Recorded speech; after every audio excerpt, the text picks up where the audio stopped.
아멘. 오늘 우리는 에베소서 후반부의 말씀을 우리가 추구하겠습니다. 4장이죠. 4장 후반부. 에베소서 우리는 4장을 시작할 때에 이 4장에 있는 이러한 말씀들은 바로 한 세 사람의 이러한 필요한 생활, 또한 책임의 방면들을 보여주고 있습니다. 4장 1절에서 바울 행전님은 주님 안에 갇힌 사람이 내가 여러분에게 권합니다. 아주 강한 이 권면의 말씀을 했죠. 여러분은 부름을 받았으니 그 부름에 합당하게 행하십시오 라고 시작했습니다. 그 부름에 합당하게 행한다라고 이렇게 말할 때 우리는 그것을 이러한 바울의 본이라는 이렇게 문장을 썼죠. 합당하게 행한다는 것은 어떻게 행하는 것인가? 바울의 본을 따라 행한다고 했습니다. 그러면서 또 한편에서 바울은 우리에게 이렇게 권면하고 있습니다. 오늘 사도가 이 권면하는 이 4장에서의 크게 세 가지의 항목을 권면하고 있습니다. 첫 번째는 그 영의 하나를 힘써 지키라고 권면하고 있습니다. 이것은 매우 교회 생활 안에서 또한 하나님의 경륜 안에서 매우 아주 중요한 부분이죠. 두 번째는 4장 지난 중반절이죠. 11절에서부터 16절 말씀까지 해서 그리스도의 몸의 건축을 위하여 자라가라는 것입니다. 우리가 이 시대에 그리스도의 몸의 이러한 건축을 위하여 자라가는 것은 아주 매우 중요한 것입니다. 그래서 교회가 건축되어야만이 하나님의 목적과 그분의 뜻이 이 땅에서 이루어질 수가 있기 때문인 것입니다. 그리고 오늘 세 번째 항목은 바로 예수님 안에 있는 실제대로 삶을 사는 것입니다. 이것은 한 세 사람의 생활을 사는 문제이죠. 이 문제에서는 우리가 두 방면을 우리가 볼 것입니다. 4장 17절에서 32절 말씀까지 해서는 기본적인 원칙의 방면들과 이러한 세부적인 상세한 항목들, 이 두 방면에서 우리는 예수님 안에 있는 실제대로 사는 생활, 다시 말해서 한 세 사람의 이러한 생활을 우리가 자세하게 볼 것입니다. 우리는 4장 오늘 17절에서 32절까지 4장 후반절 말씀을 우리가 추구할 텐데, 우리는 앞에서 아주 중요한 가장 성경에서 이루기가 가장 어려운 그러한 지점을 우리가 통과를 했습니다. 그것은 우리가 보았듯이 4장 11절에서 16절까지 있는 말씀이죠. 모든 지체들이 기능을 다 발휘해서 그래서 몸 안에서 자라면서 그 몸이 건축되는 그러한 지점. 정말 이것은 교회 역사상 가장 어려운 지점이고 어려운 이런 부분입니다. 그렇지만 주님은 그러한 필요를 가지고 계셨죠. 그래서 이러한 이 사역을 통하여 주의 회복을 통하여 이러한 주님의 모든 지체들이 기능을 발휘하는, 그래서 교회가 몸 안에서 건축되는 그러한 실제를 지금 체험하고 있는 것입니다. 우리 모두는 다 그러한 시온을 향하여 지금 올라가고 있습니다. 물론 우리가 도달되었다고는 할 수가 없습니다. 그리고 이제 우리는 그 지점을 향하여 교회가 전진하고 있는 것입니다. 한 세 사람의 단체적인 생활, 이 생활이 이번 4장에서의 핵심적인 말씀이죠. 그러기 위해서는 우리가 그리스도 안으로 자라야 될 필요가 있는 것입니다. 그리스도 안으로 자란다라는 것은 바로 충분히 성장한 사람, 모든 일에서 크든 작든 모든 일에서 그리스도 안으로 자라가는 것입니다. 이것이 굉장히 중요하죠. 우리가 앞으로 보겠지만 우리가 옛 사람을 벗어버리고 새 사람을 입는 것은 바로 새 사람인 교회가 이제 자라간다는 것입니다. 충분히 성장한 사람이 되는 것입니다. 그러기 위해서 우리가 앞에서 본 것처럼 이러한 교회 안의 은사자들을 통하여 마디들을 통하여 이러한 풍성하게 공급해 주죠. 그렇게 해서 온 성도들을 온전케 해서 모든 지체들이 다 기능을 발휘하게 하는 것입니다. 그렇게 해서 몸이, 그렇지 않습니까? 온몸이 짜여지고 함께 자라면서 건축되는, 이것이 바로 한 세 사람의 단체적인 생활 안에 있게 하는 것입니다. 오늘 우리는 이러한 기본적인 원칙들의 방면과 또한 세부 항목의 원칙을 우리가 볼 것입니다. 먼저 우리는 17절과 18절 두 구절 읽어보겠습니다. 그러므로 내가 이것을 말하며 주님 안에서 증언합니다. 이제부터 여러분은 이방인들이 헛된 생각을 따라 행하는 것처럼 행하지 마십시오. 그들은 이해력이 어두워져서 그들 속에 무지가 있고 마음이 굳어져 있기 때문에 하나님의 생명에서 떠나 있습니다. 아멘.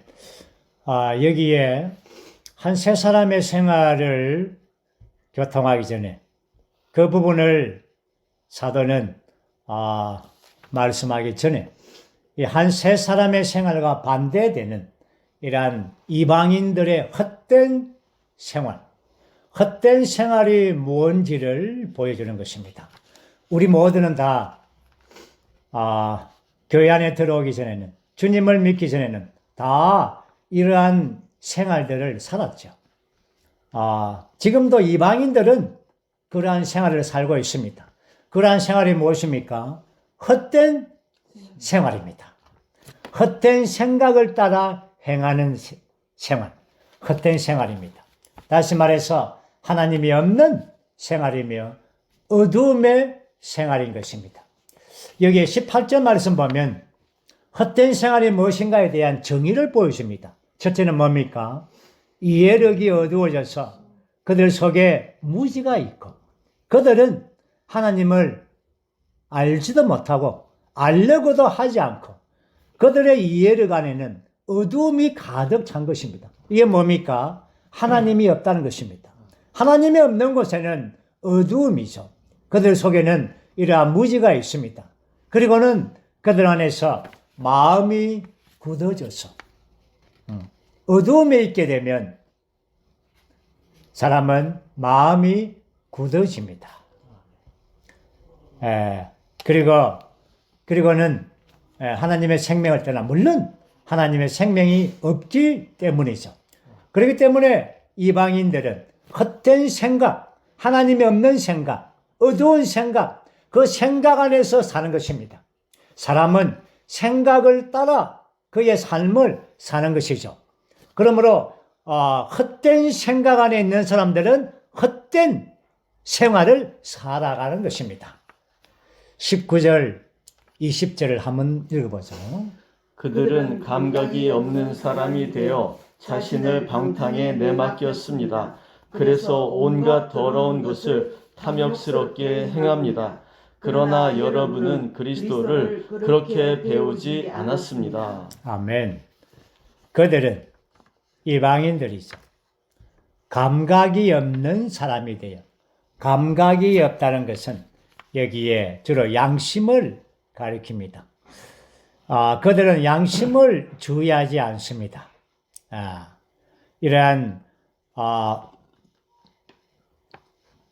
방종과 이러한 타락과 전혀 방종과 타락 안에 있죠. 온갖 더러운 것을 탐욕스럽게 행하지만 그러나 양심에 어떤 가책이 없는 이러한 감각이 없는 마치 이러한 동물과 같은 그런 존재이죠. 이렇게 살았습니다. 우리가 다 그러한 삶을 과거에는 살았죠. 20절에 올 때 그러나 여러분은 그리스도를 그렇게 배우지 않았습니다. 여기에서 이제 그리스도를 배운다라는 이러한 말씀이 있죠. 우리는 이러한 그리스도를 배울 필요가 있습니다. 그리스도를 배운다는 것이 무엇인가? 그리스도를 배운다는 것은 그리스도는 우리가 아는 것처럼 우리에게 생명이 있을 뿐 아니라 또한 그리스도는 우리의 본이십니다. 여기서 그렇게 배운다, 그리스도를 배운다, 이 말의 의미는 바로 본의 의미인 것입니다. 주님은 이 땅에서 그러한 삶을 사셨습니다. 어떠한 삶입니까? 본의 삶이었습니다. 그래서 그분은 은혜와 진리가, 실제가 충만한 그러한 삶을 살았죠. 그리고는 그분은 이제 생명 주는 영이 되셔서 우리의 생명이 되십니다. 그래서 그분 우리에게 생명 주는 영으로 우리 안에 들어오셨습니다. 그리고는 이제 우리는 그분의 틀 안으로, 그분 안으로 들어가서 그분의 틀 안에서 우리가 사는 것입니다. 이것이 바로 그분의 본의 생활이죠. 그분의 생명이 우리 안에 있을 뿐 아니라 그분의 틀 안에 우리가 있는 것입니다. 주님은 이 땅에서 그러한 본을, 많은 본을 보여주셨습니다. 그 중에서 우리가 잊지 못하는 본이 하나가 있죠. 요한복음 있었죠. 그게 제자들의 발을 씻기는 장면. 그렇죠? 그분은 이러한 본을 정말 낮아지고 겸손하고 이러한 제자들을 섬기는 본을 이제 우리가 그렇죠? 그러한 본의 틀 안에 들어가서 우리가 그 삶을 동일하게 살 수 있는 것은 두 가지이죠. 그분의 생명이 우리 안에 있을 뿐 아니라 우리가 그분의 틀 안으로 넣어지는 것입니다. 구원받는 것은 다른 의미로 말해서 우리가 하나님에 의해 그리스도의 틀 안에 넣어졌다는 것입니다. 이것이 사실 구원받는 것의 의미입니다. 우리는 다 교회 안에 있습니다. 우리가 교회 안에 들어올 때, 구원을 받을 때에 침례에 의해서 들어왔습니다. 다시 말해서 침례라는 그러한 틀 안에 우리가 넣어졌죠. 침례의 틀 안에 넣어짐으로써 우리는 그곳에서 옛 사람을 벗어버렸습니다. 그리고는 침례를 통하여 우리가 일어날 때에 그분의 부활과 함께 우리는 새 사람을 입은 것입니다. 그리스도를 배우는 것은, 배운다는 이 의미가 무엇인가? 이것은 바로 틀 안에 넣어졌다는 것입니다. 다시 말해서 그리스도께서 이 땅에 사신 그러한 삶을 산 그러한 본, 그러한 틀 안에 우리가 넣어졌다. 이것이 바로 그리스도를 배운다는 것입니다. 오늘날 소위 말하는 신신학자들이 있습니다. 그들은 그리스도를 모방한다라고 말합니다. 그래서 그리스도는 하나님이 아니다. 그리스도는 우리가 배워야 하는 그러한 사람이다. 그래서 모방의 삶을 살아야 된다고 계속 말하죠. 이것은 아주 이단적인 것입니다. 사람의 천연적인 생명으로 주 예수님의 삶을 살겠습니까? 모방이 되겠습니까? 물론 겉으로는 어떠한 방면에서 조금은 모방이 되겠죠. 그러나 그것은 될 수가 없는 것입니다. 다시 말해서 우리가 그리스도의 생명이 우리 안에 있을 뿐 아니라 우리가 그리스도의 틀 안에 들어가서 그 틀 안에 있어야만이 바로 이러한 삶을 우리가 살 수 있는 것입니다. 바울 형제님은 로마서 6장이죠. 로마서 6장 3절에서 이렇게 말씀했습니다. 그리스도 예수님, 맞죠? 그리스도 예수님 안으로 침례를 받은 우리 모두가 그분의 죽음 안으로 침례를 받았다는 것을 여러분은 모르십니까? 그분이 침례를 받을 때 우리가 함께 그곳에서 침례를 받았다는 것입니다. 우리가 그분의 죽음 안으로 침례를 받아 그분과 함께 장사되었다는 것입니다. 그래서 그분께서 아버지의 영광을 통해 죽은 사람들 가운데서 살아나신 것처럼 우리도 또한 생명의 새로움으로 행하기 위한 것입니다. 그래서 6장 5절 말씀은 우리가 그분의 죽음과 같은 모양 안에서 그분과 연결되었다면 또한 그분의 부활과 같은 모양 안에서도 그분과 연결되어 자라는 것입니다. 이것이 뭐면 이것이 바로 유기적인 연결인 것입니다. 이것이 접붙임이죠. 우리는 침례를 통하여 그분의 죽으심과 함께 죽었고 또한 우리가 일어날 때 그분의 부활 안에서 우리는 그리스도의 유기적인 연결 안에서 함께 부활 안에서 자라가는 것입니다. 이것이 오늘 여기에서 그리스도 예수님 안에서 이러한 배운 그리스도 안에서 배움이라는 이러한 의미를 가지고 있는 것입니다. 그리고 21절, 22절 두 구절 한번 더 읽어보죠. 여러분이 참으로 그리스도에게서 들었고 예수님 안에 있는 실제대로 그리스도 안에서 가르침을 받았다면 여러분은 지난날의 생활 방식을 따르는 옛사람 곧 그 속이는 것의 욕정에 따라 썩어 없어져가는 옛사람을 벗어버린 것이며. 아멘. 여기서 21절 말씀 보면 예수님 안에 있는 실제, 예수님 안에 있는 실제라는 표현은 사복음서에 기록되어 있는 예수님의 생활의 실지 상태를 가리킵니다. 예수님의 생활은 진리의 생활, 즉 실제의 생활이었습니다. 이것과 대조를 이루는 것이 여기에 4장 우리가 17절 앞에서 본 것처럼 헛된 생각 안에 있는 생활입니다. 헛된 생각, 헛됨의 반대는 실제이죠. 그러므로 예수님 안에 있는 실제, 이 실제의 생활은 바로 빛남의 생활이라고 볼 수 있습니다. 우리가 예수님께서 이 땅에서 사셨을 때에 은혜와 실제가 충만했다고 말합니다. 요한의 그의 서신에, 그렇죠? 요한복음에서 말씀했죠. 그렇지만 요한복음에서는 주님께서 이 땅에서 은혜와 실제가 충만했는데 요한 서신에 가면 사랑과 빛이 충만했다라고 말합니다. 그러므로 은혜는 사랑의 나타남입니다. 사랑은 은혜의 근원이죠. 그래서 그분은 사랑과 빛이 같은 원칙으로 그분은 이러한 실제의 이러한 삶은 실제의 근원은 바로 빛입니다. 하나님은 빛이십니다. 그분의 빛남이죠. 하나님의 빛이 비출 때에 그 빛의 표현이 바로 실제인 것입니다.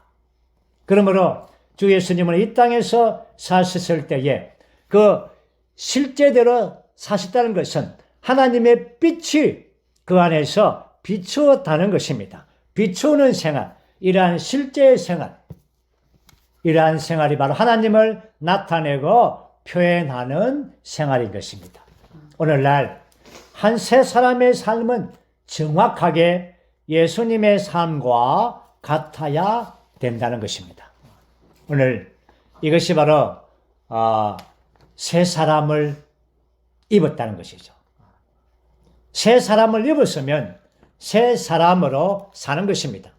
여기서 우리가 22절에서 24절 말씀을 보면 옛 사람을 벗어버리고 새 사람을 입는 것이 나옵니다. 우리 이 부분을 읽고 교통하죠. 23절, 24절.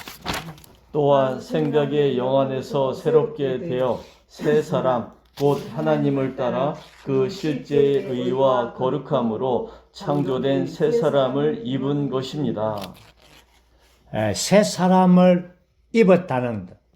이것은 바로 예수님 안에 있는 실제의 이 삶과 일치된 삶을 살 수 있는 그런 옷을 입은 것입니다. 예수님은 이 땅의 하나님과 전적으로 하나입니다.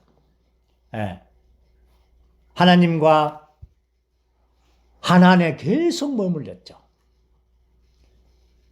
그리고 하나님의 말씀과 하나님의 뜻만을 관심했습니다.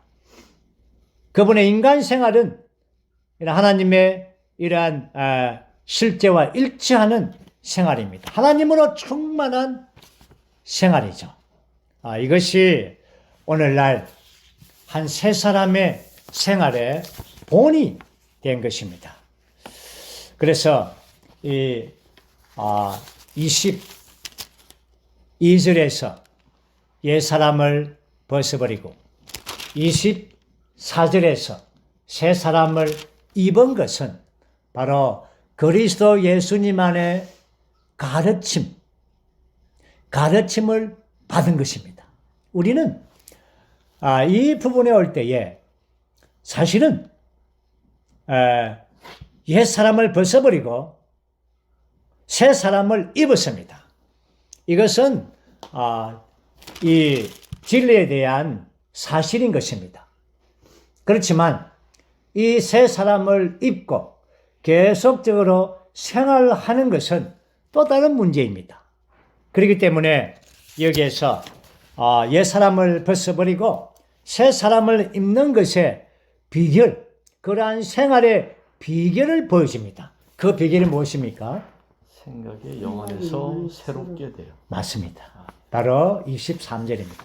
바울은 22절과 24절 사이에 23절이 그것이 바로 이러한 옛 사람을 벗어버리고 우리가 새 사람을 입었다는 것에 대한 정의를 이렇게 주죠.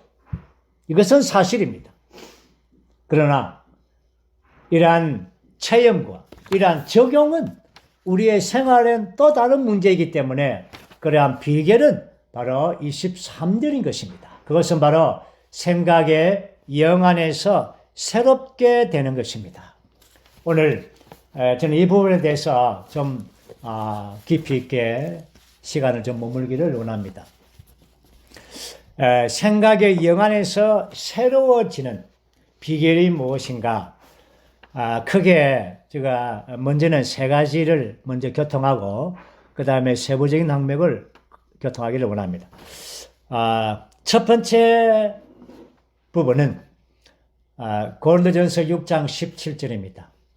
주와 합하는 사람은 한 영입니다.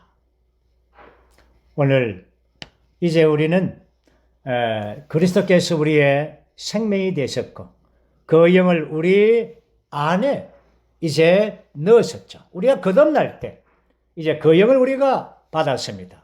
그러므로 우리는 사람의 영과 이러한 하나님의 영의 신성한 영이 연합된 주님과 합한 한 영이 되었습니다. 그러므로 우리는 이 거듭난 영 안에 바로 그리스도가 함께 계시는 것입니다. 그래서 우리가 이 영을 따라 행할 때, 이 영을 따라 살 때 이것이 뭡니까? 이 말의 의미는 이러한 연합된 영이 우리의 생각을 적시는 것입니다. 우리의 영 안에서 새롭게 된다는 것은 우리의 영이, 연합된 영이 우리의 생각을 적셔 준다는 것입니다. 우리의 생각을 적셔 줄 때에 우리가 그리스도의 형상으로 변화되게 되겠죠. 그래서 우리는 새 사람의 이러한 생활의 체험과 적용을 매일매일 갖게 되는 것입니다. 우리는 옛 사람을 벗고 새 사람을 입었지만 그러한 적용은 우리의 생활 가운데서 일어나게 하는 것은 전적으로 생각의 영이 새롭게 되는 것인데 이것은 바로 우리의 연합된 영을 통하여 우리의 생각이 새로워지는 것입니다. 이 시대를 본받지 말고 오직 생각이 새롭게 됨으로 생각이 새롭게 된다는 것은 새 사람의 생활 안에서 매우 중요한 것입니다. 우리가 앞에서 대비를 봤지 않습니까? 헛된 생각을 가진 사람들은 헛된 생활을 하는 것입니다. 그러나 생각의 영이 새롭게 된 사람들은 새 사람의 생활을 사는 것입니다. 이것은 억지로 살아보는 이런 문제가 아닙니다. 자연스럽게 그러한 생활이 나타나는 것입니다. 두 번째 보는 것은 저 골로새서 3장 1절과 2절을 읽어드리겠습니다. 그러므로 여러분이 그리스도와 함께 일으켜졌다면 위에 있는 것들을 추구하십시오. 거기에는 그리스도는 하나님의 오른편에 앉아 계십니다. 2절 여러분은 위에 있는 것들을 생각하고 땅에 있는 것들을 생각하지 마십시오. 이겁니다. 땅에 있는 것들은 허망한 생각들이죠. 그러나 우리가 위에 있는 것들을 생각하는 것. 정말 위에 있는 것들을 생각하는 것은 하늘에 속한 것입니다. 위에 있는 것들. 오늘 우리가 위에 있는 것들을 할 때에 헌뜻 이러한 관념이 있습니다. 하나님께서 보좌에 계시고 그래서 그리스도께서 지금 보좌에 앉아 계시죠. 그래서 그리스도를 생각해야 되겠다 라고 생각할 겁니다. 하늘을, 그렇죠? 위에 있는 것들. 그러나 물론 틀린 것은 아닙니다만은 위에 있는 것들이 무엇입니까? 하나님. 삼일 하나님이십니다. 하나님의 경륜입니다. 그분의 갈망과 그분의 뜻과 이 시대의 현재의 그분의 피로와 우리가 이 시대의 현재의 주님의 하나님의 피를 간심하는 것이 위에 있는 것을 생각하는 것이 아닙니까? 오늘 교회 생활은 어떤 생활입니까? 위에 있는 것을 생각하는 생활입니다. 우리의 체험 안에서 알지 않습니까? 우리는 일상생활 가운데서 늘 직장 안에서 직장들은 다 땅에 있는 것들 아닙니까? 어떻게 돈을 버는가? 잘 살 것인가? 승진할 것인가? 다 땅의 것들 아닙니까? 또한 어떻게 좋은 사람이 될 것인가? 그것 또한 위에 있는 것은 아닙니다. 위에 있는 것은 하늘에 있는 것은 바로 하나님의 경륜에 관한 속한 것입니다. 그분의 마음에 속한 것입니다. 그러기 위하여 우리는 위에 있는 것을 생각하기 위해서는 우리는 말씀 앞에 나오는 것입니다. 오늘 우리는 자매 집회에서 계속적으로 바울의 14서신을 지금 추구하고 있습니다. 지금 에베소서를 추구하죠. 우리가 에베소서는 그렇죠? 말씀이 지금 어디에 있습니까? 땅에 있습니까? 위에 있습니다. 이 말씀은 지금 땅에 있죠.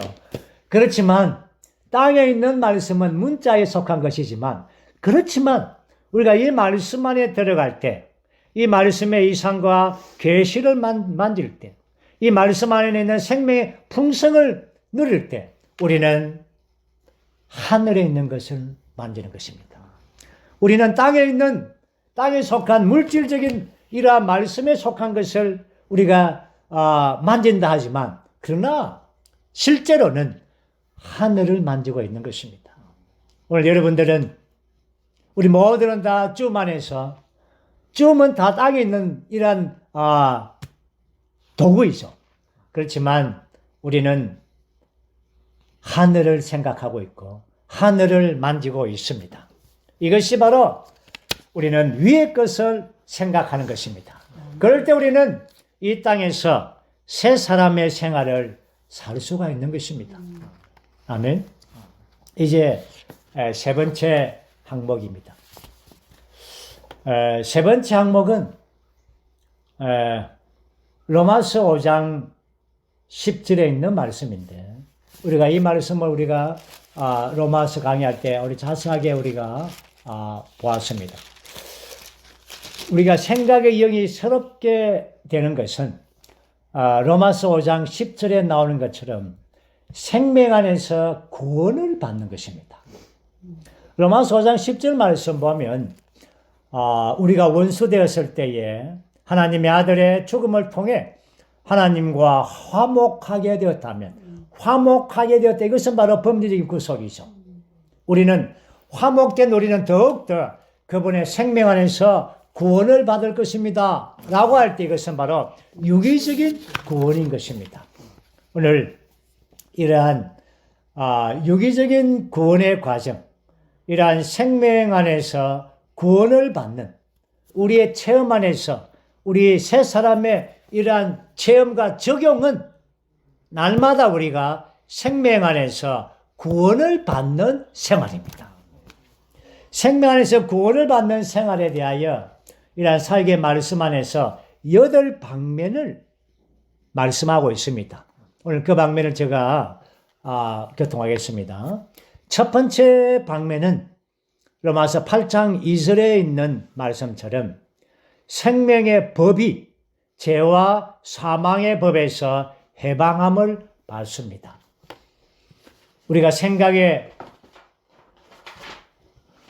안에서, 생각의 영 안에서 새롭게 되는 새 사람의 생활을 받는 이러한 생활은 바로 생명 안에서 구원을 받는 생활의 첫 번째 항목은 생명의 영에 의해서 죄의 법, 죄의 노예에서 우리가 구원받는 생활입니다.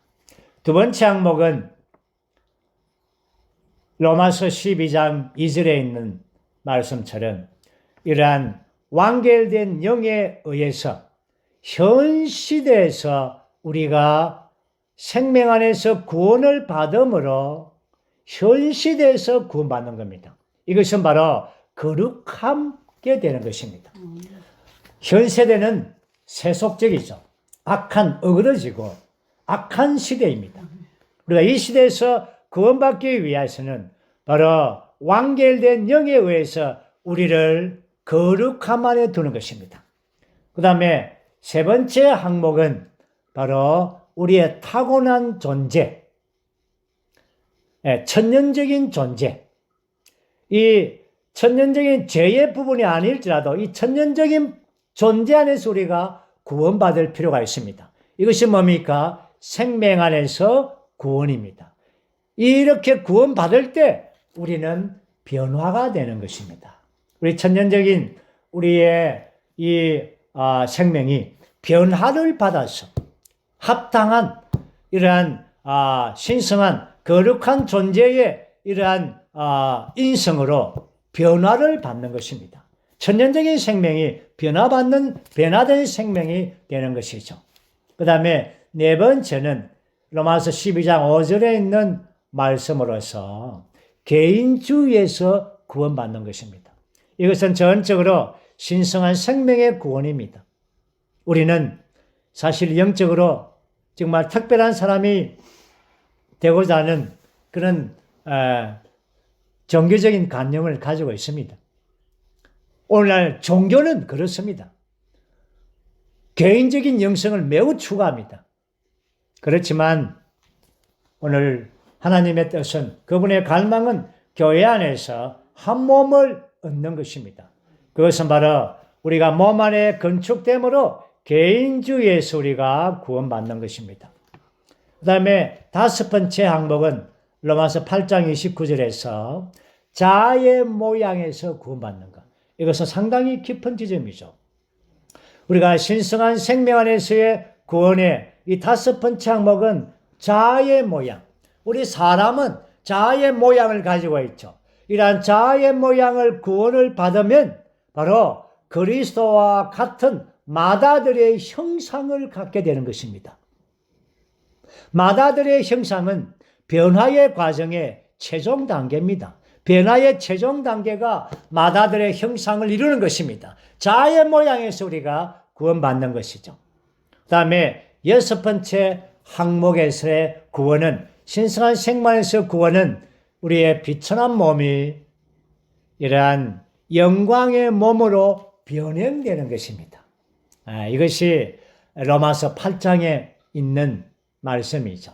우리의 죽을 몸이, 비천한 몸이 몸의 구속을 통하여 영광의 몸으로 변형되는 구원.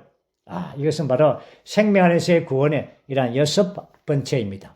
그리고 이제 7번째, 8번째의 이 생명 안에서의 구원의 항목은 우리의 체험에서 이 시대에서 이루어지는 겁니다. 로마서 5장 17절, 바로 생명 안에서 왕으로 다스리는 것입니다. 물론 왕국 안에서 우리는 이기는 자들로서 생명 안에서 왕들이 다 될 것입니다. 그러나 지금 우리가 이러한 생각의 영 안에서 새롭게 되어서 생명 안에서의 구원을 받는다면 우리는 지금 생명 안에서 왕으로서 다스릴 것입니다. 우리의 모든 소극적인 것들, 이러한 사탄의 모든 파괴된 많은 요소들, 이러한 것들을 지금 다스릴 수가 있는 것입니다. 마지막 로마서 16장 20절 말씀에 의하면 사탄이 우리의 발밑에 분쇄될 것입니다. 신성한 생명의 구원 안에서 사탄에게 완전한 승리의 결과를 가지고 올 것입니다. 이것이 생명 안에서의 구원의 8방면입니다. 이러한 생각이 새롭게 되어지는 이 비결에 대하여 제가 크게 세 항목을 교통을 했습니다. 뭐였습니까? 첫 번째는 주와 합하는 자는 한영이라는 것이고, 두 번째는 뭐였습니까? 위에 있는 것들을 위에 있는 것들을 생각하는 것입니다. 세 번째는 뭐였습니까? 생명 안에서 구원. 생명 안에서 날마다 구원을 받는 것입니다. 이제 생각에 새로워지는 것의 결과가 무엇인가? 그것은 바로 한 세 사람이 이 땅에서 실제로 존재하는 것입니다. 바울은 그의 사역을 통하여 지중해 연안의 많은 지방들, 국가들, 나라들을 통하여 교회를 산출했습니다. 그곳에서 한 세 사람의 생활을 갖기를 바울이 갈망했습니다. 그래서 우리는 골로새서 말씀에 보면 헬라인이나 유대인이나 종이나 자유자나 야인이나 서구디아인이나 모두가 다, 그렇죠? 그리스도 안에서 만유가 다 그리스도 안에 있고 그리스도가 만유가 되기를 원했습니다. 이것은 바로 온 땅에서 새 사람의 생활을 갖기를 원하는 것이 바울의 사역이었습니다. 모든 종족과 인종과 민족적인 사고방식들을 다 폐하고 없어지고 더 이상 미국과 중국과 대만과 방글라와 한국과 어떤 문화적인 차이가 없는 그리스도가 만유가 되고 만유 안에 있는 그러한 그리스도가 인격이 되어지는 그러한 한 세 사람의 생활을 바울이 갈망했습니다. 사도가 갈망했습니다. 다시 말해서 하나님께서 갈망했던 것입니다. 오늘 우리는 교회 안에서 그 갈망을 이루고 있습니다. 오늘 이 부분에 대해서 정리할 때에 저는 이영재님께서 1977년도에 위틀스리 전집에서 3권에서 499쪽이네요. 그 부분의 한 부분을 제가 읽고 이 부분을 정리를 하겠습니다.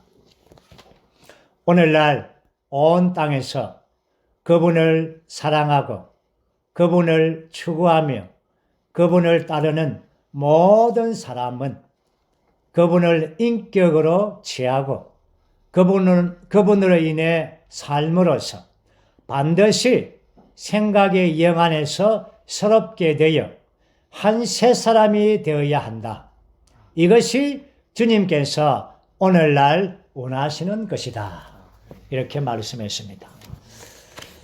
바울 형제님이 그러한 깊은 부담을 가졌을 뿐 아니라 이 사역이 그러한 깊은 부담을 가지고 이 사역이 진행되고 있습니다.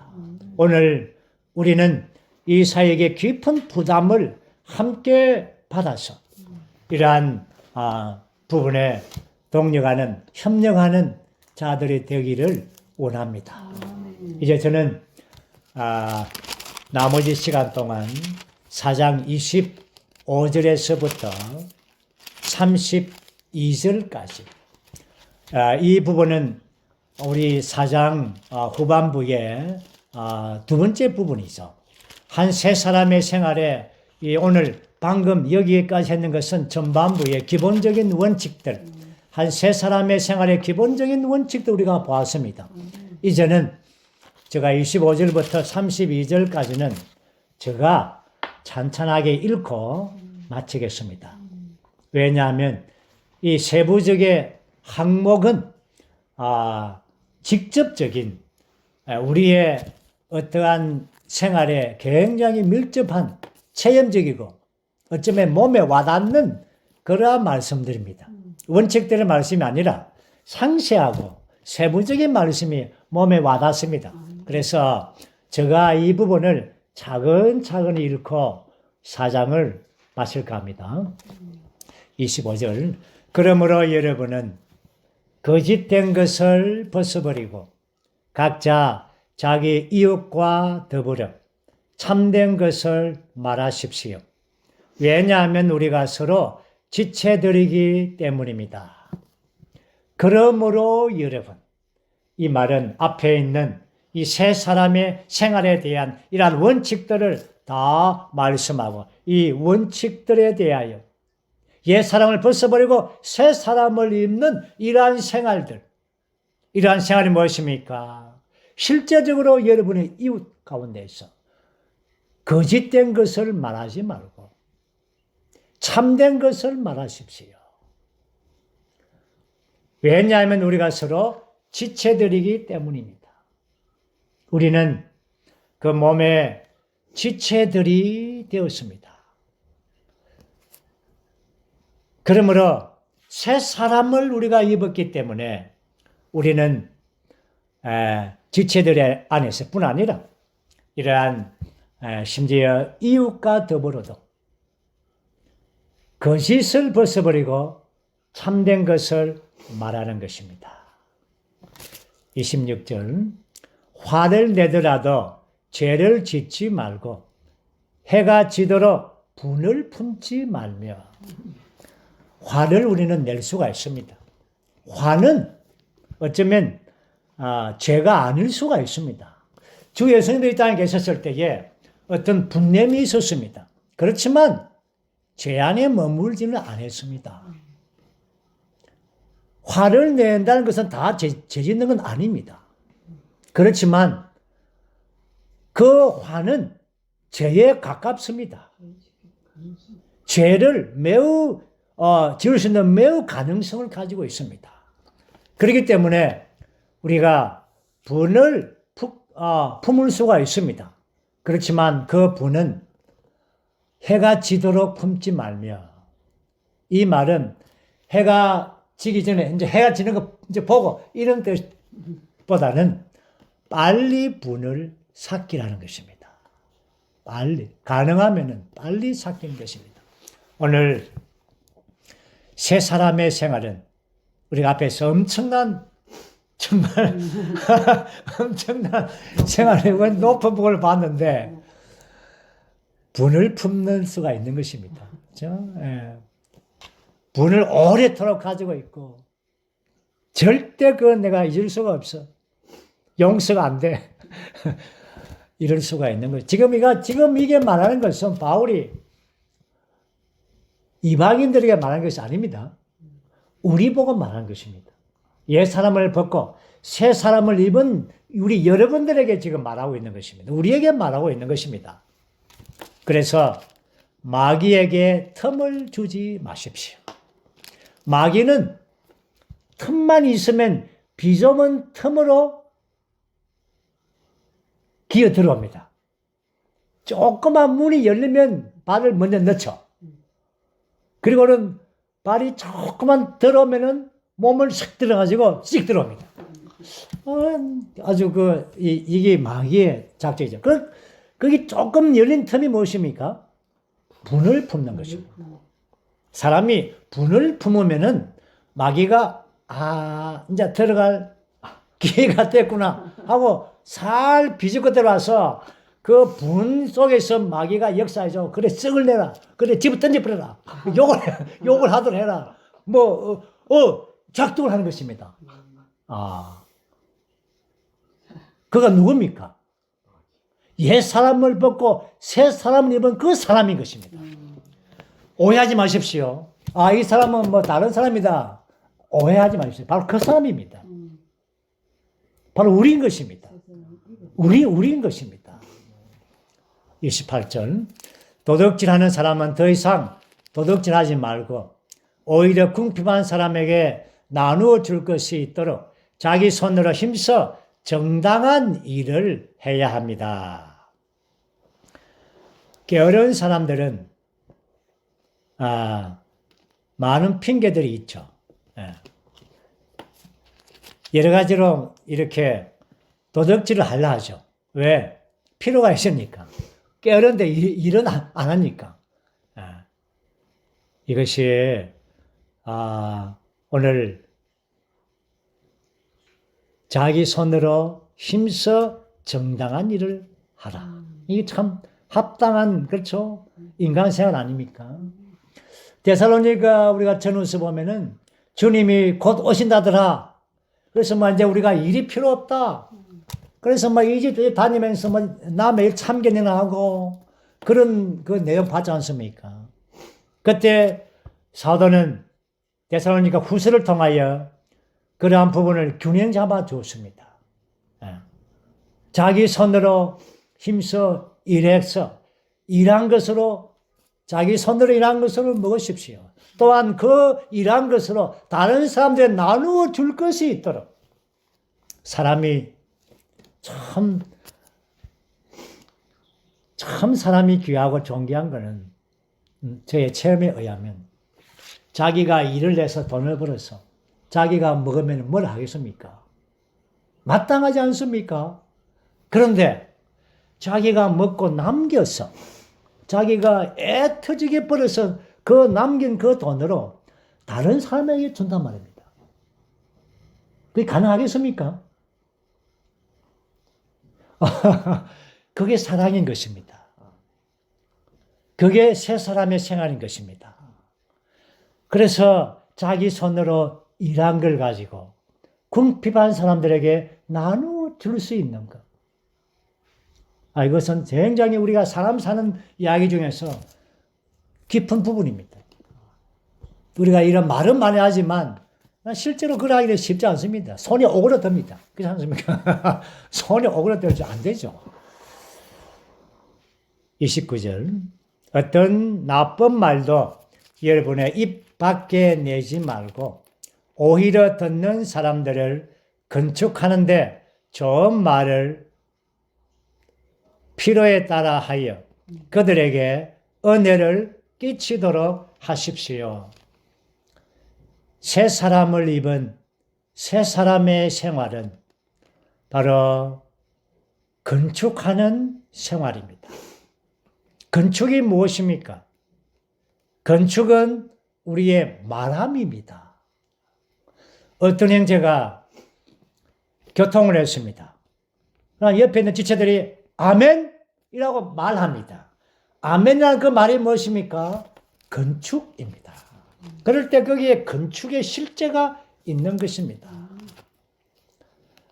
나쁜 말, 뭐 세상에서 일어나는 막 정치적인 것들, 그 다음에 막 끔찍한 이 살인사건 하는 이한 입 밖에도 끄집어 내지 말라는 거예요. 입 밖, 그 모양도 내지 말라. 우리가 입이 얼마나 귀한 입인데. 에? 새 사람의 입은요, 아주 귀한 입입니다. 아멘입니까? 이 귀한 입에 어떤 그런 더러운 말을, 그렇죠? 입 밖에 내겠습니까? 아예, 얘라도 입 밖에 내지 마시오. 우리의 입은 건축이 무엇입니까? 뭐라 했습니까, 제가? 말한다 했지 않습니까? 우리의 말이 어떤가에 대해서 거기에 건축이 있느냐 없느냐는 것입니다. 우리가 어떤 사람이 말할 때에 거기에 은혜로운 말이 있다면 참 얼마나 귀한, 그렇죠? 건축입니까? 거기에 건축이 있는 것입니다. 거기에 은혜를 끼치는 것입니다. 우리가 어떻게 해서 귀한 시간을 만났는데, 그렇죠? 밥만 먹고 뭐 세상 이야기 하다가 헤어지면 얼마나 허전하겠습니까? 우리가 어떻게 만났는데, 이 어려운 시대에. 아멘입니까? 그걸 만났는데, 물론 이런 데는 우리가 인간 사는 이야기도 하겠지만, 은혜를 끼치십시오. 은혜를 끼치십시오. 제가 며칠 전에 지체들과 함께 예언했는데, 한영재님이 만날 때마다 성경을 암송하고, 암송을 강요하고, 어쩔 수 없이 성경도 외우고, 아주 꼼짝없이 그냥 말씀 외웠습니다. 정말 아주 놀라운 훌륭한 교관을 만나서 그 여행이 참 즐거웠습니다. 늘 은혜를 끼쳤죠. 우리가 지체들이 어떻게 해서 만났습니까? 그렇죠? 만났다면 은혜를 끼치고 생명을 분배하고, 그리고 어떤 그 정치고 뭐 이런 말을 입에서 꺼내요. 그거 뭐 이래저래 소문도 다 듣고 있으니까 말 안 해도 다 압니다. 그러니까 그거 참 이야기하지 말고 뭐 절대 뭐 대장동 대저도 이야기하지 말고 어쩌면 이 모양도 꺼내지 말아요. 아멘. 예. 그들은 그들대로 이야기하고 우리는 우리의 이야기가 있는 것입니다. 우리의 이야기는 은혜의 말이 끼치는 것이고 하늘에 속하고 위에 있는 것들, 위에 있는 말들, 이런 말들 하는 사람들 아닙니까? 30절. 하나님의 성령을 슬퍼시게 하지 마십시오. 여러분은 그분 안에서 구속의 날에 이르도록 도장 찍혔습니다. 하나님의 성령이 우리 안에 늘 계십니다. 없는 것처럼 보이죠. 늘 계십니다. 우리가 엉뚱한 말을 할 때 하나님의 성령을 슬퍼시게 하는 것입니다.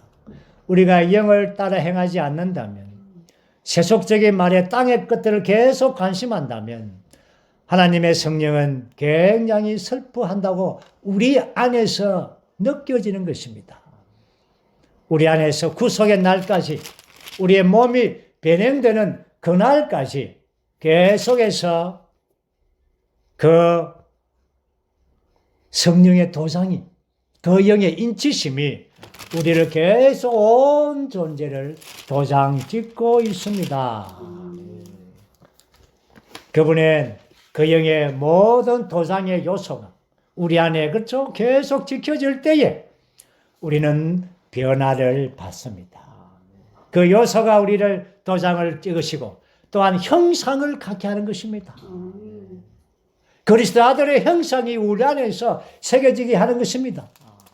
매일의 생활 안에서 하나님을 슬퍼지게 하지 않고 은혜의 말을 끼치고 계속해서 우리가 그러한 새 사람의 생활을 살게 된다면 그분은 우리 안에서 온 존재의 생각, 감정, 의지가 있는 우리의 존재 안에서 계속적으로 도장을 찍으시고 그래서 우리를 아들의 형상에 이르게 하는 것입니다. 31절은 여러분은 온갖 독설과 화와 격분과 소란과 모독을 모든 악의와 함께 버리십시오. 참 이거는 아주 참, 그쵸, 나쁜, 이거, 그쵸, 이거 참, 보이는 것이니까, 이거는 우리가 뭐, 통과하겠죠. 자, 이제, 마지막 32절 우리 함께 읽고 마치겠습니다. 32절 마지막 절입니다. 서로 친절하게 대하고, 부드러운 마음으로 대하며, 하나님께서 그리스도 안에서 여러분을 용서하신 것 같이 서로 용서하십시오. 아멘. 부드러운 마음, 긍휼을 대하는 마음, 그 심장, 우리의 마음의 심장에는 정말 이 부드러운 긍휼이 있는, 자비가 있는 그런 마음이죠. 사랑이 풍성한 그런 마음. 다시 말해서 은혜와 실체이신 그리스도의 마음이죠. 이러한 마음으로 사람들을 대한다면 우리는 모든 사람들을 용서할 수 있을 것입니다. 우리가 어떤 상황에서 잘못하다면 즉시 용서를 구해야 합니다. 또한 어떤 사람이 나에게 잘못을 저질렀다면 나는 그 사람이 나에게 와서 용서하기 전에 대부분의 사람들은 용서를 오나 안 오나 보죠. 기다리죠. 그러나 마음이 이렇게 부드러운 사람은 용서하러 오기 전에 먼저 용서했는 것입니다. 그래서 어떤 사람이 와서 아이고 죄송합니다 할 때에 형제님 저는 벌써 용서했습니다. 이건 뭡니까? 부드러운 마음이죠. 부드러운 마음, 넓은 마음, 관대한 마음, 이것이 바로 그리스도의 마음 아닙니까? 이것이 바로 옛 사람을 벗어버리고 새 사람의 생활을 사는 아주 상세하고 아주 실제적이고 아주 체험적인 이러한 말씀을 오늘 마지막 이 25절에서부터 32절까지 특별히 32절 이 말씀 안에서 우리가 이 지점을 만지게 됩니다. 주님을 찬양합니다. 에베소서 4장을 이렇게 아주 귀하게 아주 아름답게 마치게 하심을 감사합니다. 아멘.